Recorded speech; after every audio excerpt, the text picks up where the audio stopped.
声音在影视作品中是经常被观者忽略的一环，但是在一部优秀的作品中，声音设计一定是功不可没的。影视作品中的声音可以被分为同期声和非同期声。同期声就是指在拍摄中通过收音设备把现场产生的实际声音录制下来，就比如我现在说话就是使用同期声。另外一种就是非同期声，在后期录制中能够更高效的让你的作品脱颖而出。我们以3条效果篇来分析一下音频设计的不同思路。第一种，直接用声音表现心情，就是声音情绪和画面保持一致，声音对画面情绪进行烘托和升华。最常见的为情景剧里的罐头笑声。通常大家都会对这类的配合有着共识性的预期，例如表达紧张就配心跳声，欢庆就配鼓点，诡异情境就配弦乐。第二种则是用矛盾的效果来反衬画面的情绪，即声音情绪和画面不一致，造成强烈的反差，以此来加重画面的戏剧性。例如用悠扬的交响乐表现暴力冲突场景。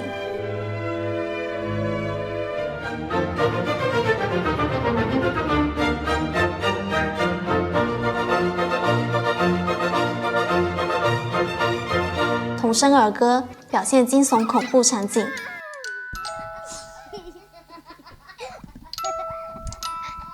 前卫摇滚乐配古朴有时代感的画面。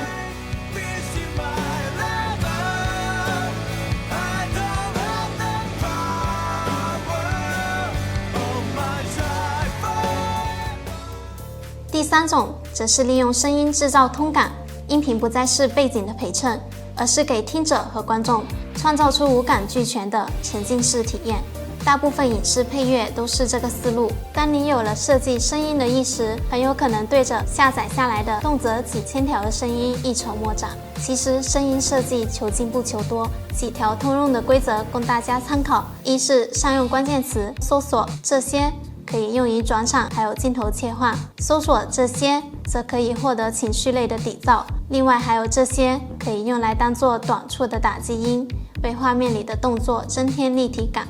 二是每个场景都尽量找一个贴合该场景的环境音，比如安静的房间会有细不可闻的白噪音，城市的街头会有各种嘈杂的干扰音。别小看了这些附在轨道底部的环境音，它决定了这个画面是否可以让人身临其境。最后值得一提的是音量，绝大部分声音应该控制在-12dB 到-6dB 这个区间。好了，这就是本期创意音效的课程，快给你的作品加上些声音的趣味吧。我们下期再见。